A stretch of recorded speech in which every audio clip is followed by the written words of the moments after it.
የኢትዮጵያ ሀገራዊ የምክክር ኮሚሽን አካታችና አሳታፊ በሆነ መልኩ ላካሄዳቸው የአጀንዳ ማሰባሰብ ስራዎች ማሳያ ሊሆን የሚችለው ዲያስፖራዎችን በተለያዩ የዲጂታል አማራጮች በማሳተፍ ስለ ሀገራቸው እንዲመካከሩ ማድረጉ ነው። በዚህም በበርካታ የዓለማችን ክፍሎች የሚኖሩ ኢትዮጵያውያን በምክክሩ ላይ ተሳትፈዋል።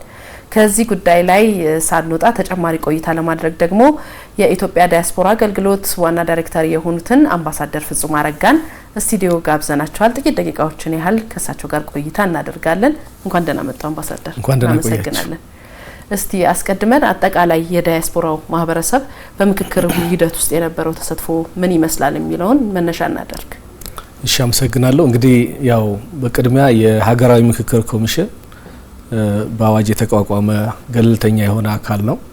እናም በአገር ውስጥ በተለያዩ አካባቢዎች የሚገኙ ማህበረሰብን ያላቸውን ጥያቄዎች በሙሉ በተለይ ለግጭት መንስኤ የሆኑ ለቅሬታ ምንጭ የሆኑ እስከ ህገ መንግስታዊ የሆኑ ጉዳዮችን ማቅረብ የሚችሉበት እድል እንዳለ ሲያስተምር ቆይቶ በኋላም አጀንዳ የማሰባሰብና በእነዚህ አጀንዳዎች ላይ ደግሞ ምክክር አድርጎ ውሳኔዎችን እስከ መስጠት ድረስ የሚደርስ ውሳኔዎችን ለመስጠት ተብሎ የተቋቋመ አካል ነው።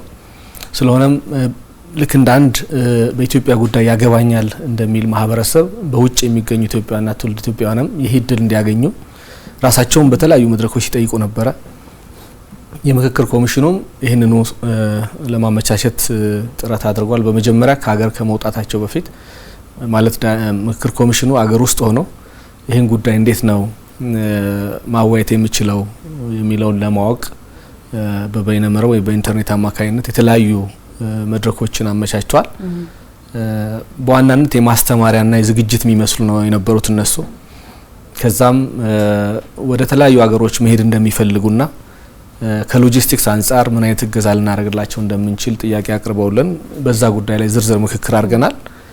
እናም 6 ሀገሮች ላይ 6 ከተሞችን መርጠው ከደቡብ አፍሪካ ጀምረው ከዛ ደግሞ ወደ አሜሪካ፣ ካናዳ ከዛም ደግሞ ወደ ለንደን እንግሊዝ እና ዱባይ በኋላም ስቶክሆልም ላይ 6 ሀገሮች ተዘዋውረው አስቀድመው እንደሚሄዱ ጥሪ አድርገው ነፃ ሆነው መሳተፍ እንደሚችሉ ድል ሰጥተው በሁሉም ቦታዎች ማለት ይቻላል የተሳካ ምክክር እንዳደረጉ ከተመለሱ በኋላ ደግሞ እንደዚሁ ያሳወቁንና በነበረው ውጤት ደስተኛች መሆናቸው በዛ ደግሞ አስተዋጽኦ ያደረጉትን ሁሉ ዲያስፖራዎች እንደውም የምስጋና የሰርቲፊኬት ሁሉ ያዘጋጁበት ሁኔታ ነው ያለው እና በእነዚህ ሂደቶች ውስጥ እንግዲህ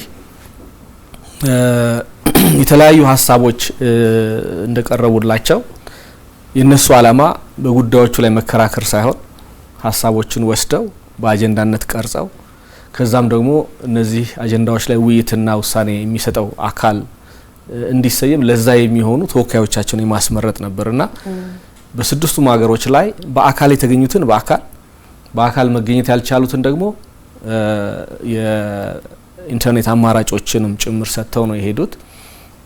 ደግሞም አንዳንዶቹ አካባቢዎች ላይ በአካል መምጣት ያልቻሉ ተወካዮቻቸውን ሁሉ የላኩበት ሁኔታ ነበረ።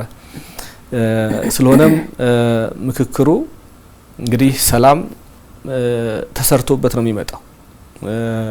እንደዚህ አይነት ልዩነት የገጠማቸው ሀገሮች በታሪክ እንደምናስታውሰው ችግሮቻቸው ላይ ተወያይተው የማያቋርጥ ሰላምን የመገንባት ስራ ሰርተው ሰላምን ሊያጸኑ የሚችሉ ተቋማትን ገንብተው በዚህ መልክ ነው ሰላምን ሊያጸኑ የቻሉት። ልክ እንደዛ ሁሉ ኢትዮጵያ ውስጥ የልዩነት እስከ ህገ መንግስት የሚያደርሱ ጉዳዮችን መፍታት የምንችለው በዚህ አግባብ ነው ታብሎ ታምኖበት ነው እየተሰራ ያለውና ትልቅ የማይገኝ እድል ነው። ይህንን ዲያስፖራው በአብዛኛው የድሉ ተጠቃሚ ሆኗል። ምናልባት በእነዚህ መድረኮች ላይ መሳተፍ ፈልጎ ያልቻለ ወይም እድሉን ያላገኘ አሁንም ኮሚሽኑ በተለያየ አግባብ የሚያይበት እድል ያለ ይመስለኛል። ስለዚህ በጣም ምርጥ አጋጣሚ ነበር ለማለት ነው። በዚህ አጋጣሚ ማነሳው እንግዲህ ዲያስፖራ ያለበት ሁኔታ ይታወቃል። በተለያየ ሀገር በጣም በስራው ጥረት ውስጥ ጊዜን አጣቦ ነውና የሚገኘው። ነገር ግን በምክክር ሂደቱ ላይ የነበረውን ተሳትፎ ስናይ በብዛት የወጣበትን ነገር አስተውለናልና ይሄ ምን ይነግረናል? እንግዲህ ዲያስፖራው እኔ አሜሪካ ካናዳ ያየሁበት ሁኔታ አለ። ሁሉ ጊዜ ስለ ሀገሩ ያስባል።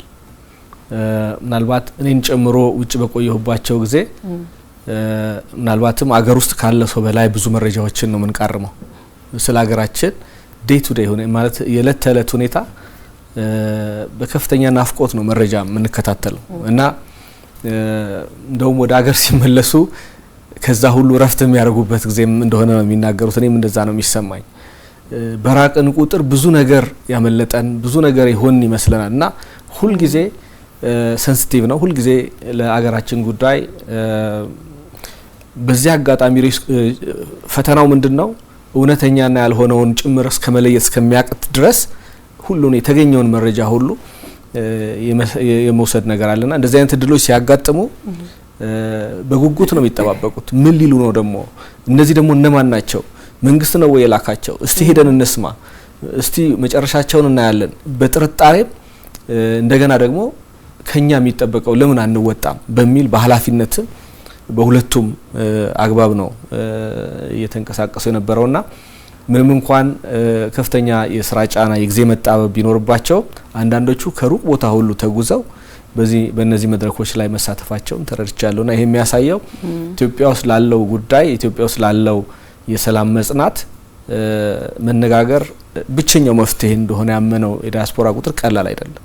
ለዚህም ይመስለኛል ባደራ ተፈራርመው አጀንዳዎቻቸውን አስይዘው የላኩትና እኔ ትልቅ ተስፋ ነው በዲያስፖራ ያለን።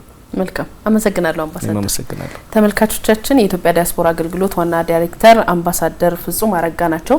በሀገራዊ ምክክር ሂደቱ የዲያስፖራው ሚና ምን ይመስላል በሚለው ላይ ማብራሪያ የሰጡን እሳቸውን እናመሰግናለን።